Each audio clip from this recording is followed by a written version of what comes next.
Ya, Bang. Ada depan, Bro.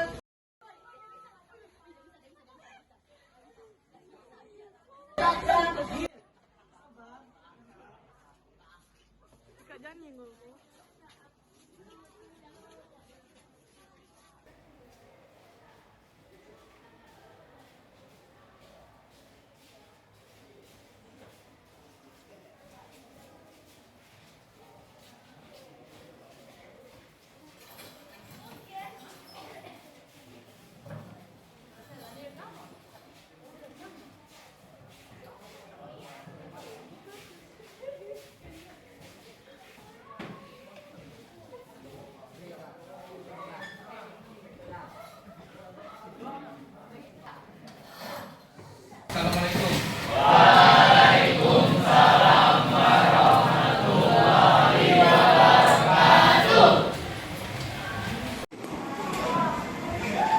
Siap memberi salam.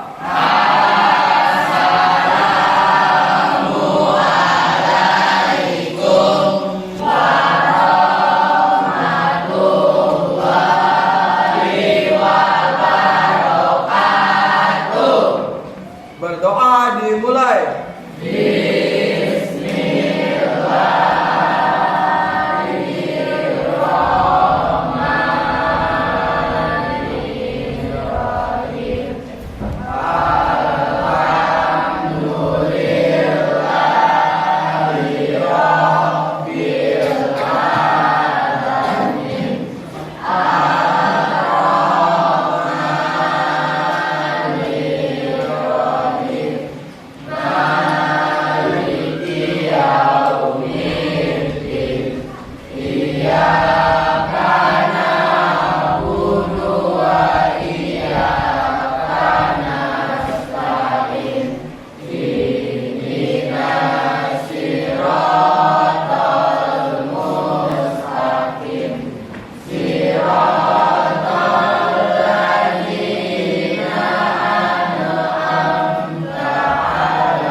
Selamat pagi semuanya. Ya, oke memperhatikan semua. Sebelum kita mulaikan pada materi yang baru lagi tentang kajian skripsi, mungkin Bapak mau lihat kajian dulu. Nama yang Bapak panggil silakan mengangkat tangan dan bersuara. Alfaila, Anggista, Anela, Anas,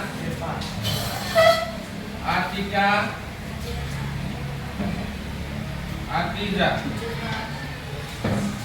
Azen, Baim, Haikal, Kaisa, Kanza, Tina, Ruki, Luneta, Marvel, Muhammad Jeffrey, Muhammad Rafa, Muhammad Rifki, Muhammad Rahman, Nia, Pramuda, Raisa, Rido, Sabina, Binta. Sebelum kita masuk pada materi seni lukis, silakan buku catatannya dikeluarkan dulu. Silakan keluarkan buku catatan. Oke, baiklah. Sebelum kita masuk pada karya seni lukis, mungkin Bapak mau mengingatkan kembali materi yang sebelumnya, yaitu karya seni patung. Karya seni patung itu berapa dimensi? 3. Ya. Corak karya seni patung berapa? Ada berapa corak karya seni patung? Yang pertama,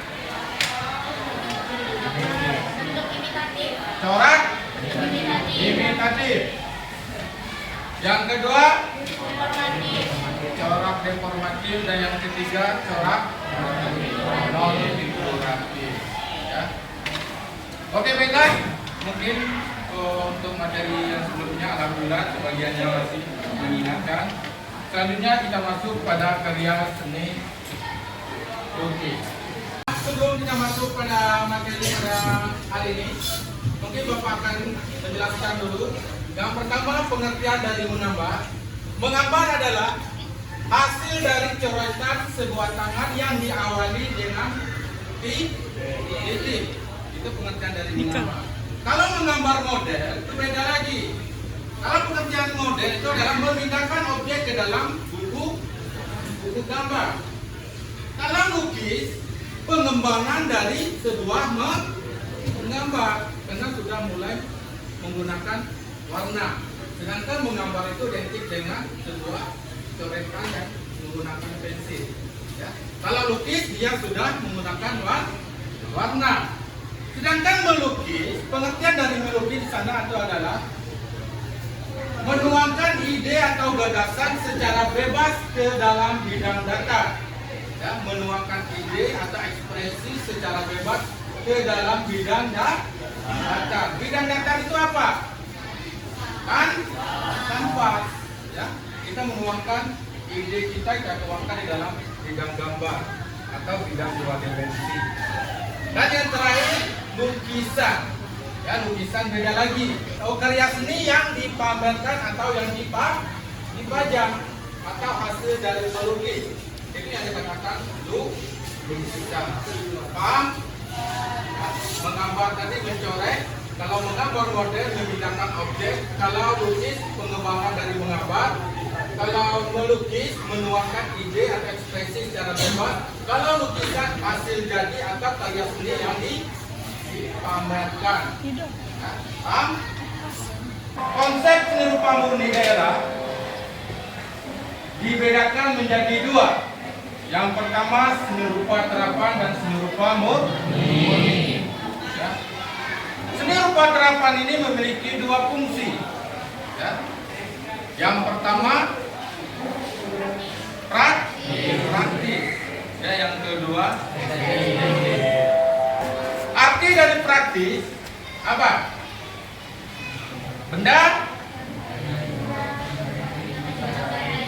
Benda pakai dalam kehidupan sehari-hari, ya, atau alat perkakas rumah tangga. Contohnya kita ambil karya seni rupa 3 dimensi. Seperti apa? Meja, kursi, lemari, baju, kendi, dan sebagainya. Ya, artinya jelas alat perkakas rumah tangga atau benda pakai dalam kehidupan sehari-hari. Terus yang kedua ada lagi karya seni rupa murni. Karya seni rupa murni ini memiliki 1 fungsi. Apa? Estetis. Arti dari estetis itu keindahan atau hanya mementingkan nilai saja. Contohnya ambillah karya seni rupa 2 dimensi, kayak lukisan, foto, relief, dan sebagainya. Ya. Contohnya seperti foto yang dipajang di dinding. Ya. Kita hanya cuma bisa menilai keindahan saja, tidak bisa kita gunakan benda praktis. Ya, itu perbedaannya seni rupa murni dengan seni rupa serapan. Jelas? Oke, next. Yang kedua ada lagi tema. Tema seni rupa murni. Yang pertama, manusia dengan dirinya sendiri.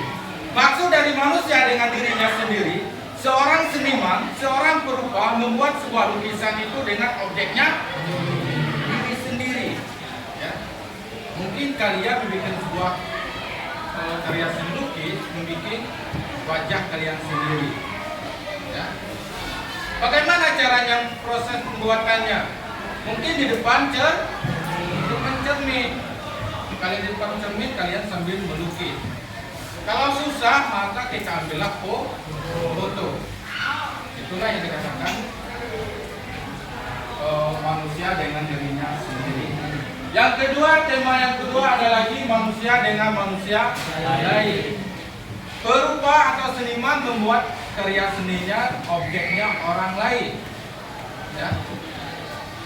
Mungkin orang tua, anak, kawan, sahabat, atau sebagainya. Yang jelas objeknya itu orang lain. Yang ketiga ada lagi manusia dengan alam sekitarnya. Manusia dengan alam sekitarnya. Pasti luas. Objeknya itu luas. Kayak apa contohnya?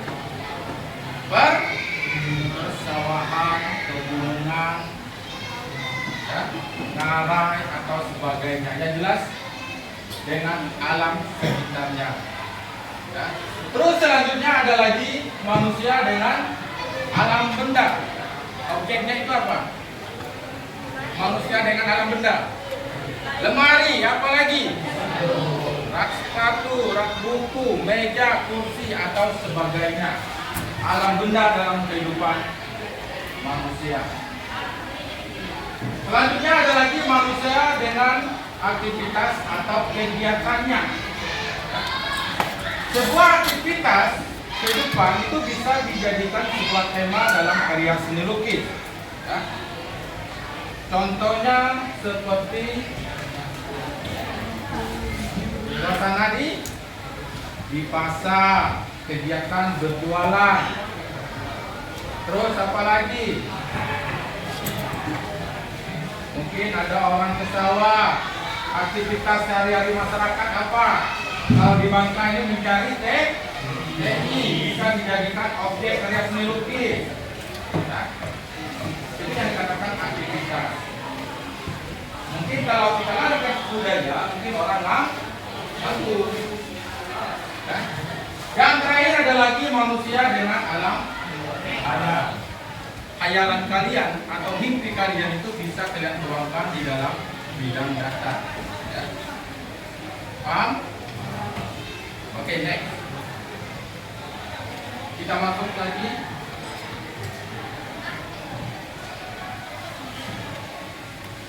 Media berkarya, media dan bahan karya seni lukis. Yang pertama, krayon, pastel krayon kalian sudah tahu.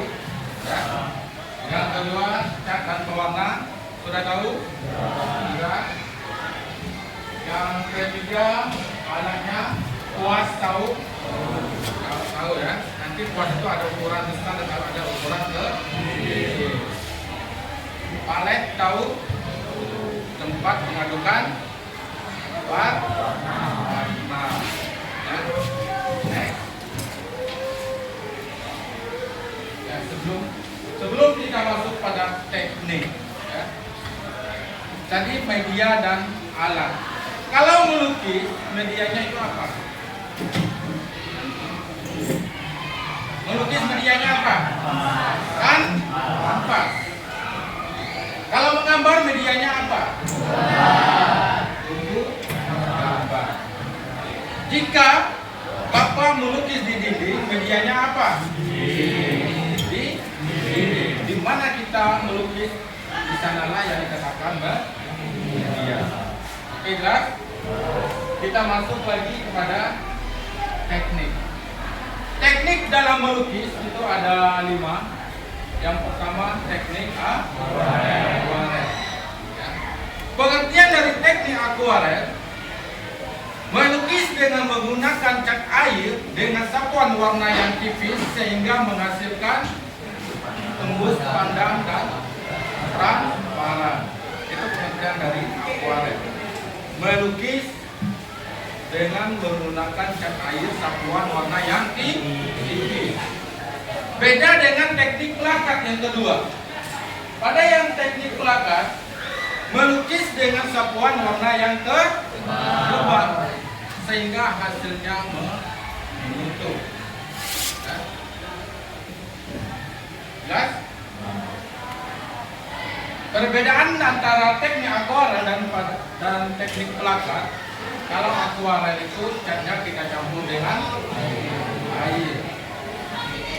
Kalau teknik plakat, catnya tidak dicampur karena sifatnya menutup. Ya.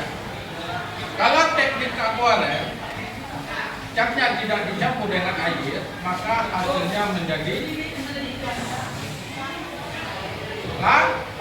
plakat. Ya. Oke, kita masuk pada nomor 3, teknik spray atau semprot. Cara melukis dengan disemprot, mungkin menggunakan silok atau menggunakan kompresor atau sebagainya. Selanjutnya ada lagi teknik pointilis atau titik-titik. Melukis dengan menggunakan teknik titik-titik sehingga hasilnya menjadi gelap terang. Bagaimana caranya biasanya orang melukis? Nah, mungkin kita gunakan teknik titik-titik. Misalnya kita bikin gambar daun. Ya, kalau menggunakan teknik titik-titik, maka kita harus seperti ini. Silakan nggak?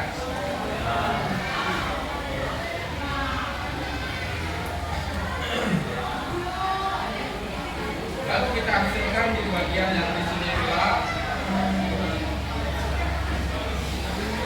Makin ke atas dia makin sepi.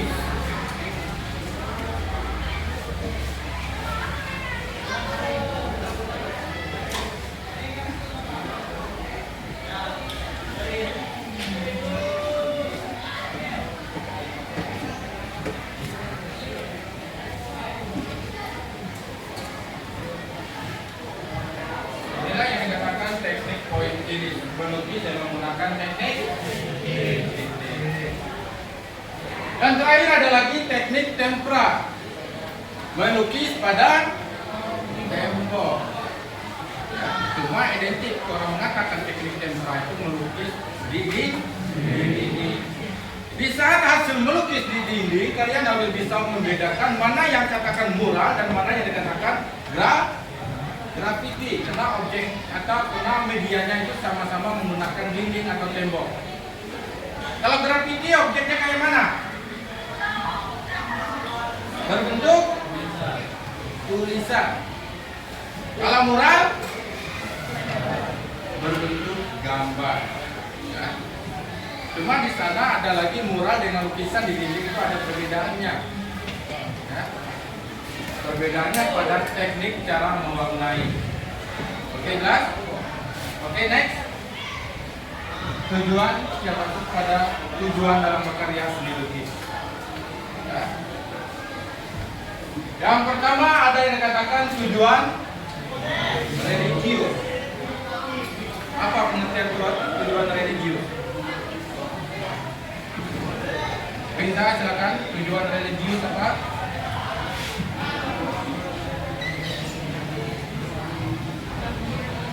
Suaranya apa kuat?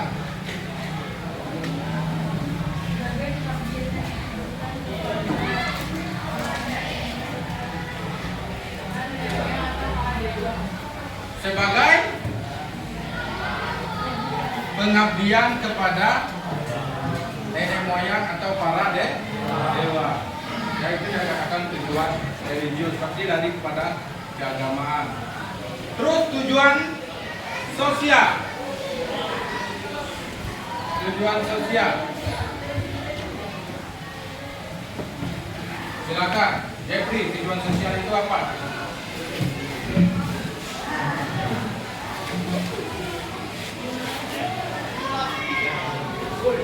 Bisa enggak?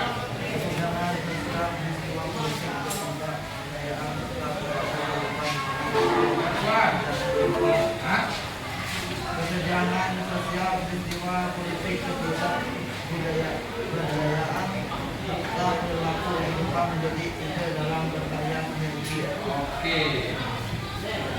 Kesenjangan seseorang atau dalam politik bisa dijadikan sebuah objek karya.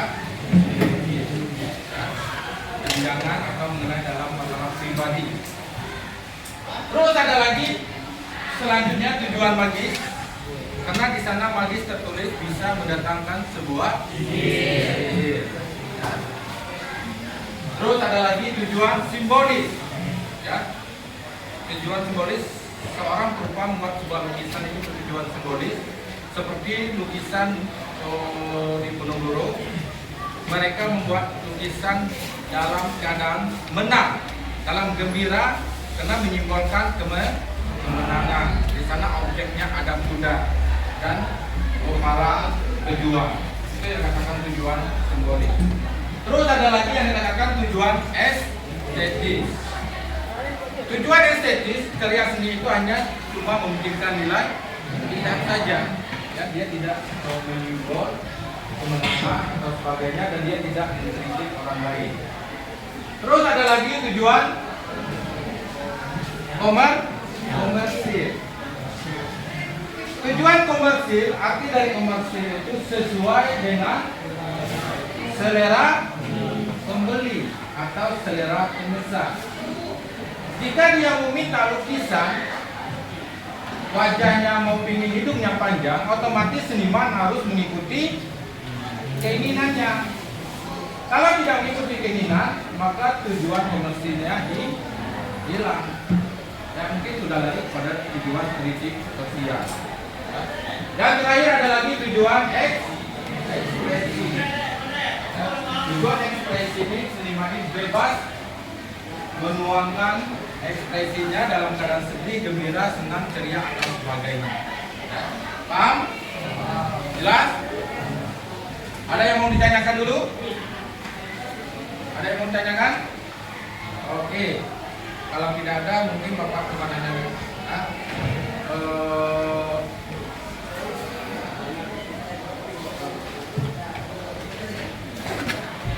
Sabina, arti dari aquarel itu apa? Satuan? Satuan warna yang tipis. Oke, kita kasih aplaus pada Sabina dulu.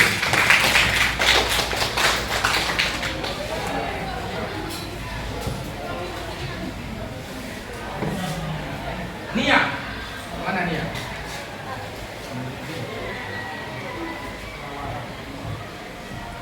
Teknik plakat. Satuan warna yang tebal. Satuan warna yang tebal. Ilasinya.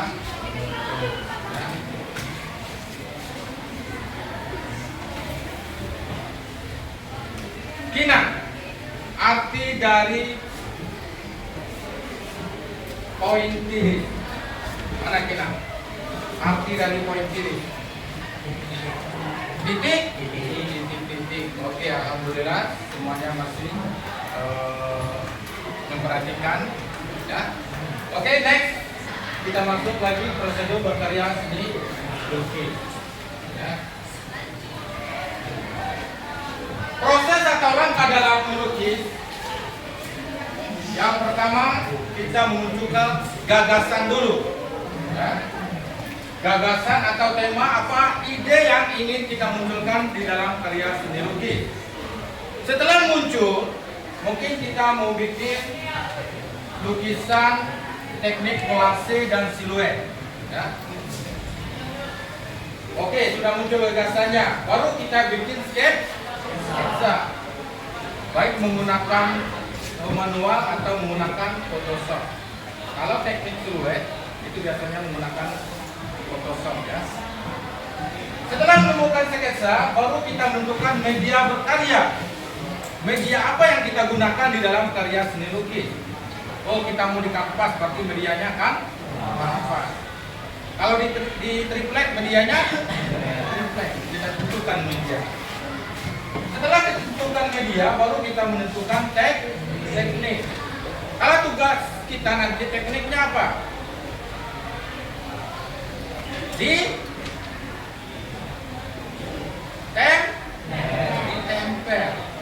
Karena koran itu ditempel.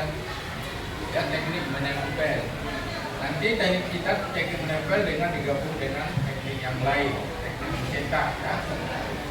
Terus yang terakhir ada lagi mewarnai dan menyempurnakan lukisan atau objek yang kalian buat. Paham? Oke, next. Kita masuk pada seni rupa murni Nusantara dan mancanegara. Secara garis besar, gaya karya seni rupa dapat dibedakan menjadi 3. Yang pertama tradisional, yang kedua modern, dan yang ketiga postmodern. Kita masuk pada yang pertama dulu, tradisional. Gaya tradisional ini terbagi menjadi 2. Yang pertama primitif dan yang kedua klasik. Ya. Pak, mau gimana contohnya karya primitif dan klasik, Pak? Lihatlah objek-objek yang unik yang waktu zaman dulu, ya. Klasik kayak mana, primitif kayak mana, ya. Biasanya yang banyak menggunakan itu dari Papua, Kalimantan, itu banyak karya-karya yang unik, klasik, ya. Terus next, kita masuk lagi yang kedua. Yang pertama tadi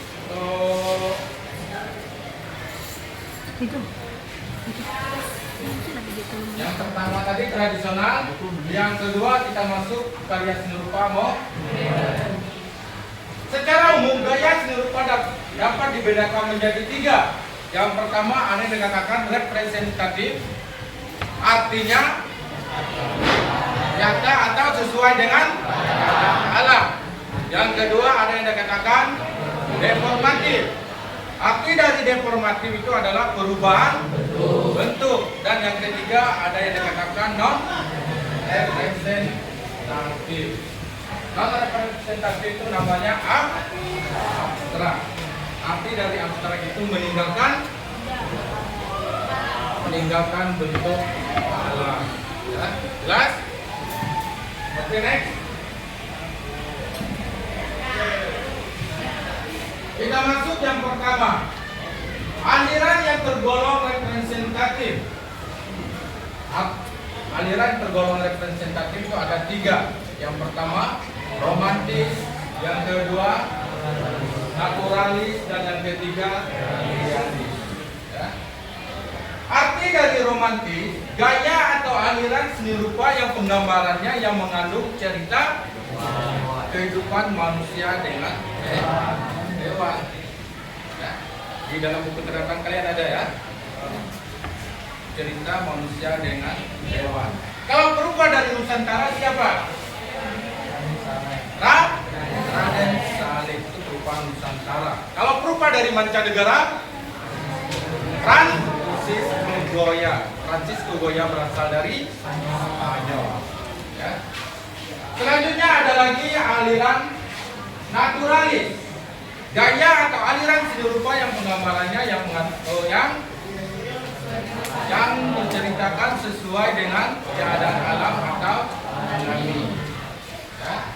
Sedangkan realis yang menceritakan tentang keadaan nyata. Ya. Berarti dari ketiga itu kalian cukup mengingat kata kunci saja. Romantis tadi apa? Artinya cerita manusia dan hewan. Natural, alami. Kalau real, nyata atau kenyataan hidup. Ya. Terus ada lagi kita masuk aliran yang tergolong deformatif. Aliran yang tergolong deformatif itu ada 4. Yang pertama surrealisme, impresionisme, ekspresionis dan kubisme. Ya. Arti dari, kita masuk yang pertama, arti dari surrealisme. Gambar atau aliran karya seni rupa yang apa? Yang melebih-lebihkan kenyataan alam mimpi. Ya, itu yang dikatakan surrealisme, yang melebih-lebihkan atau kenyataan alam mimpi. Ya, objeknya itu dilebih-lebihkan. Ya, mungkin alam mimpi itu bisa dijadikan sebuah karya dilukis. Ya, bukan objek bisa terlihat saja. Ya, hayalan kalian itu bisa dituangkan. Setelah surrealisme ada lagi impresionisme. Gaya atau aliran karya seni rupa yang penggambarannya kesan sesaat objek itu dilukis atau dilihat. Ya. Contohnya gimana Pak? Yang impresionisme. Contohnya seperti kalian melukis sunset. Pasti kalian berada di pantai. Karena sunset itu lebih kurang 30 menit waktunya dia muncul dan berakhir. Dalam waktu 30 menit itu kalian harus bisa membuat lukisan itu harus jadi. Kenapa harus jadi Pak? Karena impresionisme itu kesan sesuatu objek itu dilihat. Kalau objeknya tidak ada, gimana kita mau lihat? Ya, berarti dalam 30 menit itu karya seni harus selesai. Berarti kalian harus cepat dalam melukis. Ya, itu yang dikatakan impresionis. Terus aliran yang selanjutnya ada lagi ekspresionis. Ungkapan jiwa, perasaan sedih, ceria, atau kebebasan kalian dalam menentukan tema atau dalam melukis. Itu yang dikatakan ekspresi. Jelas?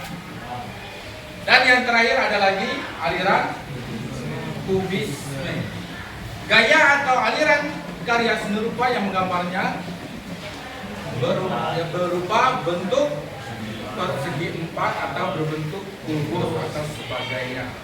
Ya, berarti kalau bentuk kubus, semua objeknya harus berbentuk kubus.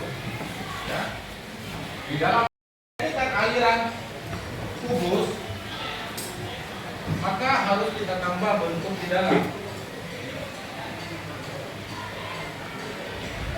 Karena dia akan berbentuk kubus. Mungkin ada yang berbentuk bulat. Ini ada katakan aliran kubus. Karena objeknya sudah berbentuk kubus. Kalau dikit-dikit jadi apa? Poin sini. Kalau ingatkan lah. Sampai di SMA materi ini tidak akan berubah. Kecuali perbedaannya sedikit. Karena beda yang menjelas maka beda lagi teknik. Ya. Oke, next. Kita masuk pada aliran yang terakhir, aliran non-representatif. Aliran non-representatif ini perlu artinya abstrak. Arti dari abstrak itu apa?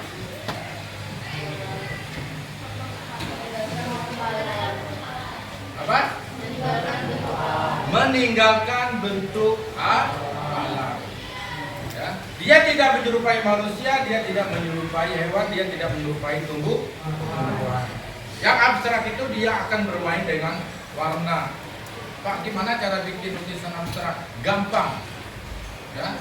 Kalian ambil kanvas satu, lalu kalian ambil cat, lalu kalian masukin dalam plastik, lalu kalian lempar ke kanvas sampai pecah, akhirnya cat itu berhambur. Itu yang dikatakan aliran abstrak. Nanti baru kita poles-poles sedikit demi sedikit.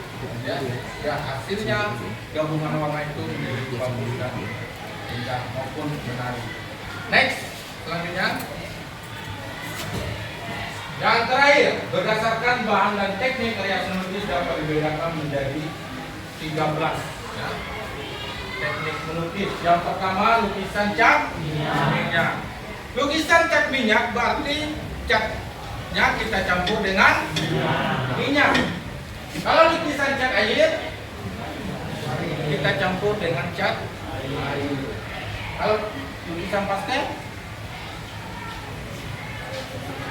seperti batangan kapur yang memiliki pigmen seperti krayon, ya. Kalau krayon kita tores di kanvas atau di buku gambar, dia langsung rata apa memiliki pori-pori. Pasti memiliki pori-pori. Untuk menutupi pori-pori maka kita gunakan dengan cara digosok, ya, atau kita tekan kuat-kuat krayon. Cuma kebanyakan orang menggunakan teknik digosok kalau krayon, kan, teknik pasta. Terus lukisan arang. Lukisan arang, lukisan ini yang menimbulkan hasilnya menjadi gelap dan terang, ya. Selanjutnya ada lagi lukisan alfresco. Melukis pada tembok dalam keadaan basah yang dilapisi dengan lempah sehingga catnya tahan lama. Itu arti dari alfresco, ya. Terus kalau alfresco melukis pada tembok kering, ya. Alfresco melukis pada tembok yang kering. Kalau lukisan tempera di sana tertulis melukis pada tembok atau mural. Kalau pengertian di buku KTSP, melukis pada tembok, catnya dicampur dengan putih telur sehingga hasilnya berbentuk cat minyak. Itu kalau di buku KTSP, ya. Terus selanjutnya, karena materi ini Bapak ambil dari gabungan buku KTSP dengan buku K13, ya, karena KTSP ini lengkap bagi Bapak, ya. Terus ada lagi lukisan azalejo. Apa azalejo? Melukis dengan cara teknik menempel. Kalau mozaik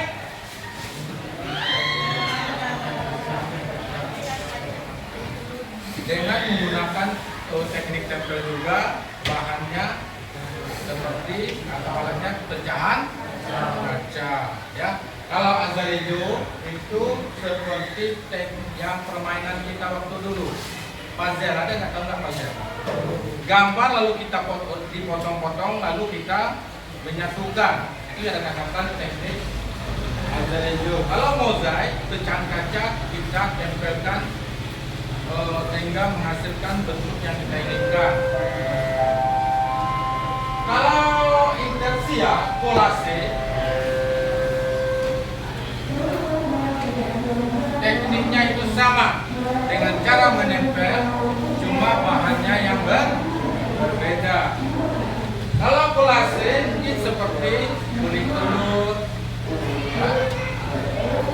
Kalau inversia mungkin bisa menempel menggunakan bahan lain. Ada lagi yang dikatakan las ikat, ya. Itu yang inversia, gabungan secara keseluruhan. Terus kita masuk yang ke-12, lukisan kaca. Di dalam lukisan kaca ini ada dua teknik yang digunakan. Yang pertama dengan cara dilukis dan yang kedua dengan cara ditempel. Ya, kalau lukisan kaca seperti kaligrafi yang paling gampang kita lihat di rumah, ya. Terus buat lukisan kaca.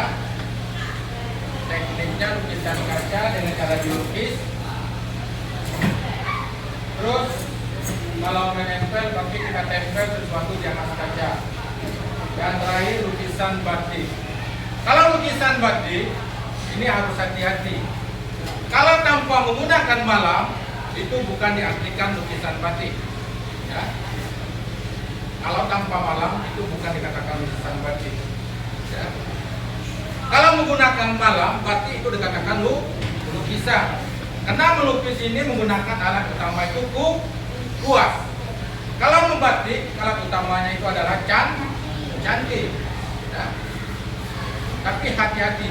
Kayak sekarang ini terkenal dengan batik eco-print. Kalau kita telusuri, eco-print itu bukan dikatakan batik, ya. Kenapa bukan dikatakan batik? Karena dia tanpa menggunakan malam. Karena pengertian dari batik itu gambar atau teknik yang menggunakan malam atau lilin, Ya, kalau ekoprint menggunakan malam enggak? Tidak. Berarti ekoprint ini menggunakan cara teknik seni grafis, teknik mencetak, memindahkan warna ke atas lain. Itu harus bisa membedakan. Next, ada? Oke. Next lagi. Dan mungkin materi sampai di sini sudah Bapak jelaskan. Mungkin ada yang merasa kurang jelas, kurang paham, Bapak kita silakan ajukan tangan dan sebutkan nama. Karena yang bertanya ini akan mendapat nilai plus, ya, dibandingkan tidak ada yang bertanya. Ya. Mungkin ada yang merasa kurang jelas, silakan ditanyakan dan sebut nama. Siapa nama? Muhammad Jeffrey, silakan.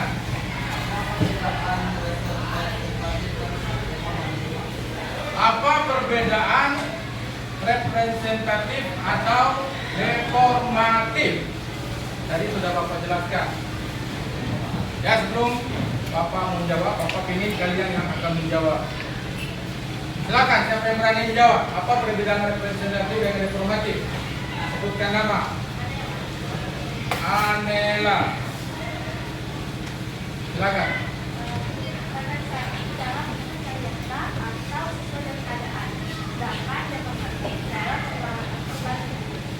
Oke, kita kasih aplaus pada Anela. Representatif masih meniru bentuk alam atau nyata sesuai dengan keadaan alam. Kalau deformatif sudah mengalami perubahan bentuk, mungkin bentuknya akan kita gayakan. Contohnya gimana Pak? Ya kayak ini, mungkin gambar daun, mungkin kita gayakan. Mungkin di sini penuh lagi, mungkin di sini.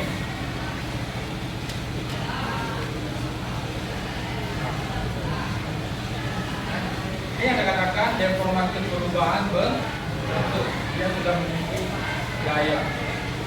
Itu pertanyaan yang pertama dari Jeffrey yang dijawab oleh Anela. Selanjutnya silakan, ada lagi yang merasa kurang jelas, silakan ditanya. Nama Atika, suaranya ya.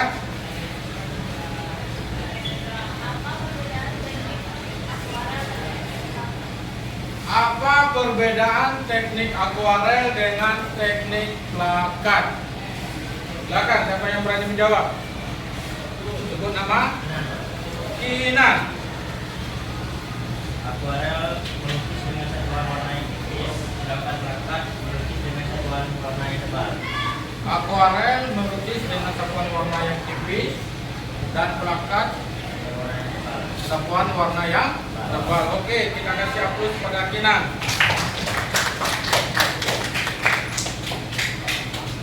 Dari pertanyaan siapa tadi? Atika ya. Dijawab oleh Kinan. Mungkin dari Bapak lagi akan muncul pertanyaan. Ya. Hampir sama bersangkutan dengan Atika. Siapa yang bisa menjelaskan cara agar menjadi warna akuarel dan perbedaan akuarel dengan plakat? Prosesnya bagaimana? Biar dia akan menjadi teknik akuarel itu bagaimana prosesnya? Silakan. Ada yang berani? Dapat nilai plus. Tadi kalau perbedaan akuarel dengan plakat dengan sapuan warna yang tipis, kalau plakat sapuan warna yang tebal. Agar menjadi sapuan warna yang tipis dan agar menjadi sapuan warna yang tebal, itu bagaimana prosesnya? Yang berani silakan tunjukkan tangan. Ayo. Silakan. Bagaimana? Gak apa-apa, jangan malu nak. Ada yang berani? Bagaimana agar warna itu menjadi transparan atau tembus pandang? Silakan, ajukan tangan. Ada yang berani?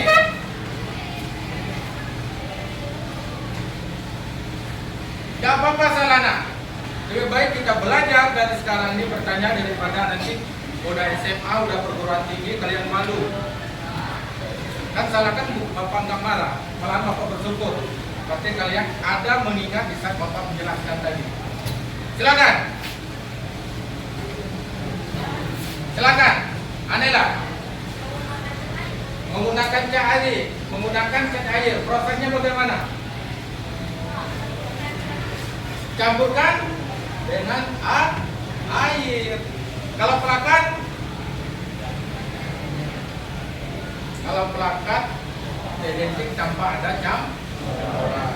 Ya, oke, kita kasih upload pada Anela. Agar warna itu menjadi transparan tembus pandang, maka catnya kita campur dengan air. Kalau tanpa campuran dengan air, maka hasilnya teknik pelakat. Ya, jelas? Ada lagi yang mau tanyakan sebelum kita praktek?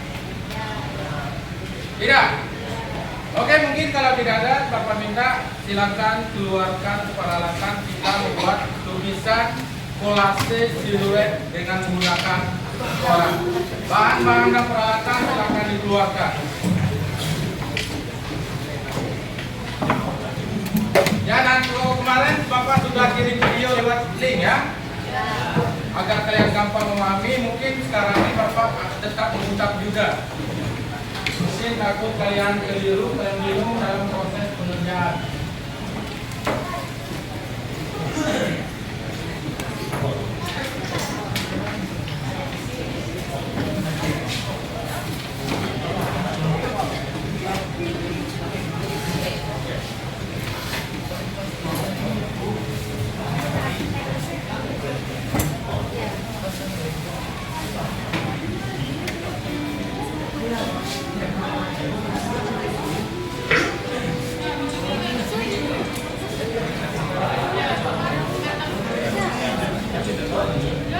Langsung dimulai ya, karena waktu.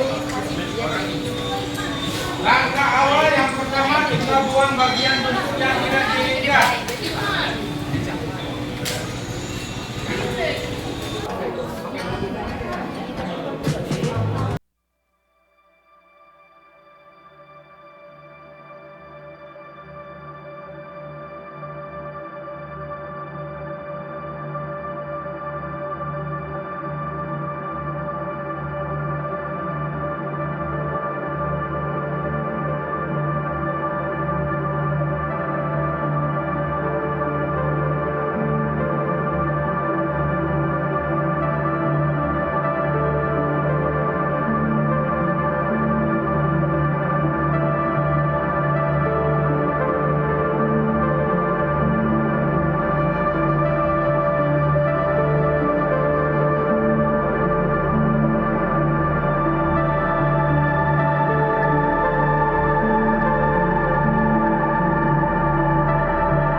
Ya Wiwi. Berduka cita.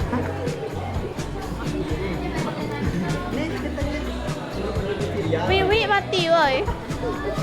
Oke. Lalu malam. Yo, udah sana the wake up man. Ya banyak kita.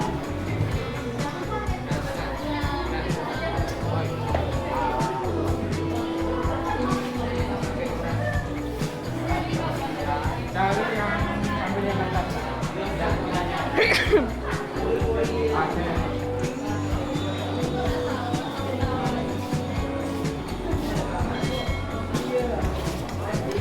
Kasarip ya gorengnya.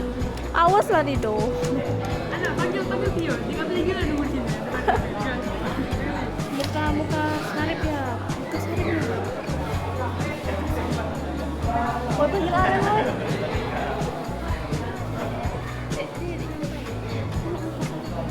Sarip. Sarip.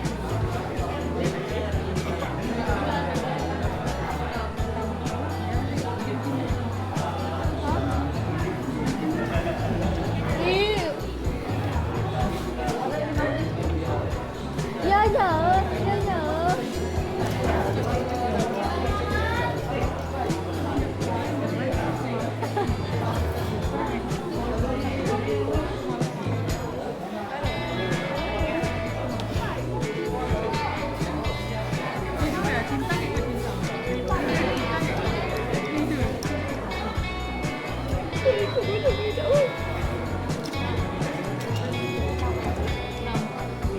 Kita lah putus pisang putus ke arah pasti kayak lagi set-set. Mati.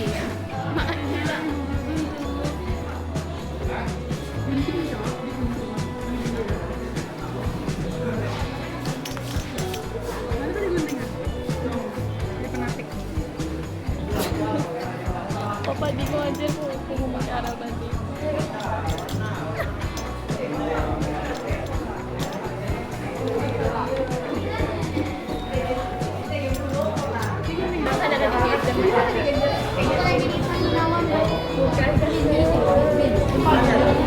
Oh ya resep gimana anjir. Luna Camila lagi.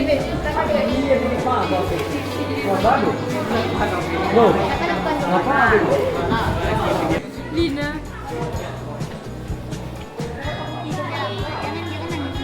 Jadi balon. Jadi balon.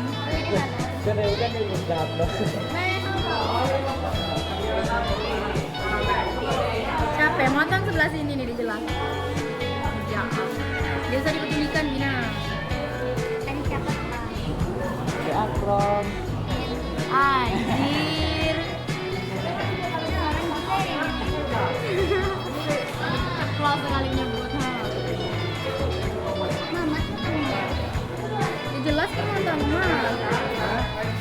Berapa jelas? Motong kemarin seleb kan kita Bina. Oh ya. Iya, papa kan beli panjang. Bajunya kemarin kan lah pakai kayak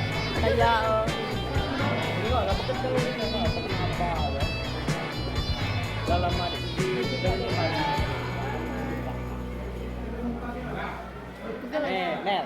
Nel, baju PBB juara tinggi. harapan. Duit tiga, sini lagi. Dia tadi pas makan. Yang udah berbagi. Sebenarnya nih makan itu loh. Itu udah ada nengok video. Jadi buat kami nonton bioskop. Satu.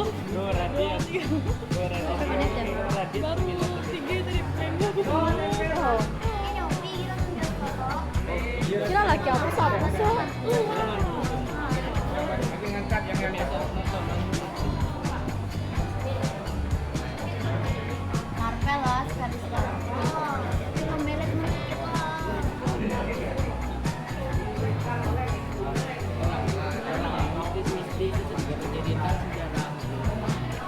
Ini boy, dia gale film sama de sejarah. Habis berapa jalan kakak?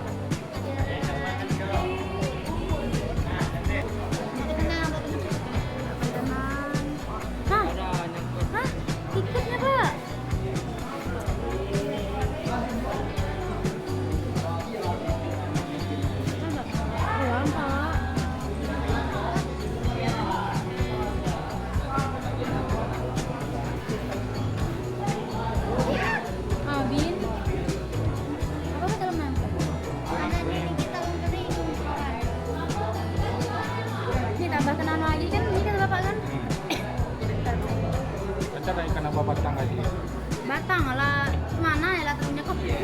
Mbak sih, kok tapi kecil.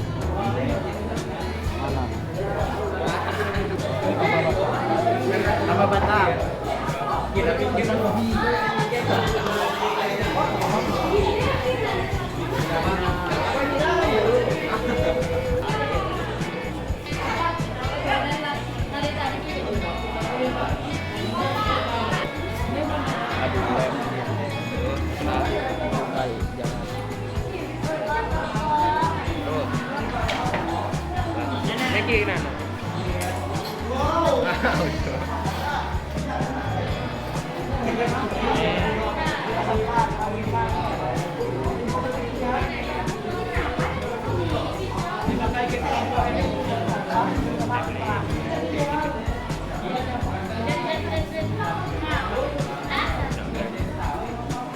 Punya buku-buku tuh.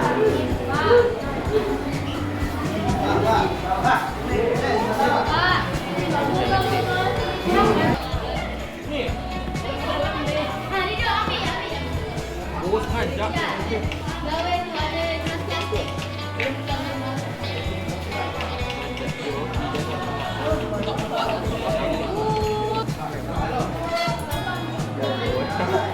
Ini kan apa?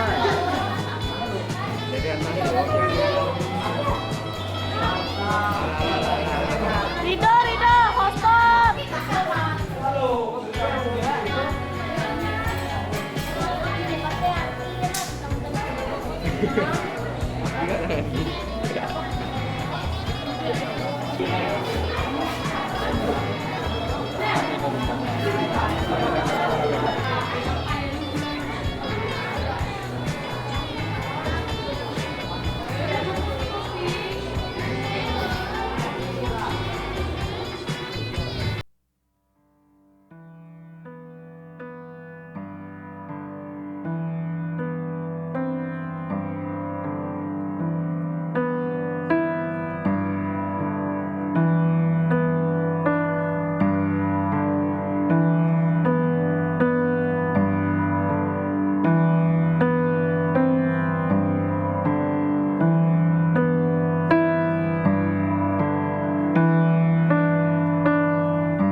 Sebelum kita mengakhiri pelajaran pada hari ini, saya minta yang berani satu orang untuk merangkum mengevaluasi terhadap pembelajaran pada hari ini. Yang berani silakan maju ke depan. Silakan. Silakan maju ke depan.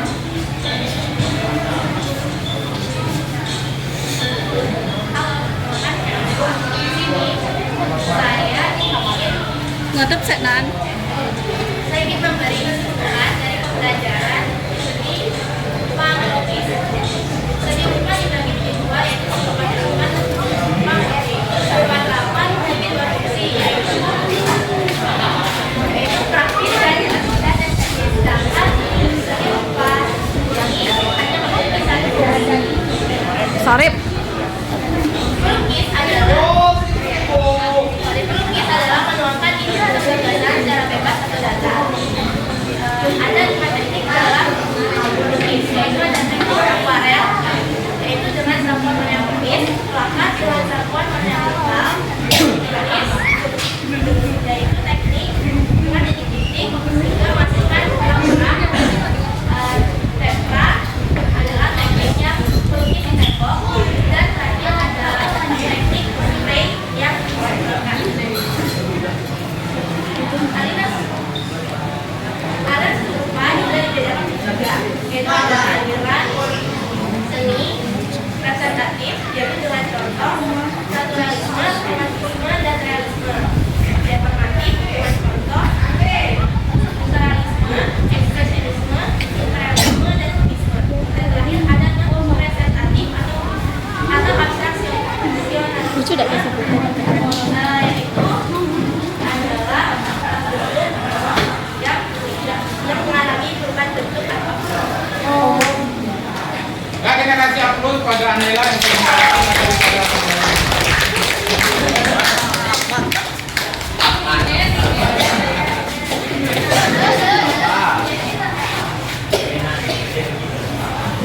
Oke, baiklah.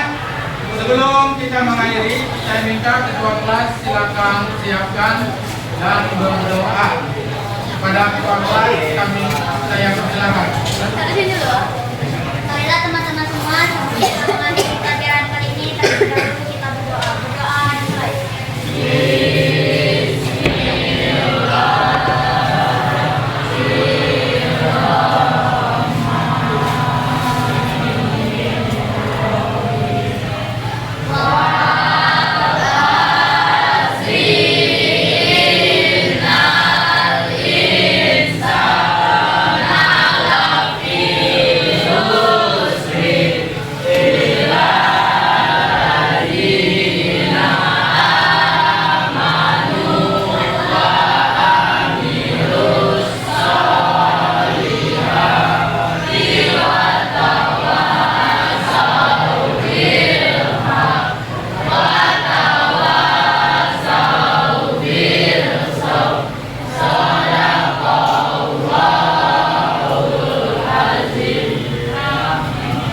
Oke, saya minta yang putra silakan pulang duluan, nanti nyusul yang putri. Silakan.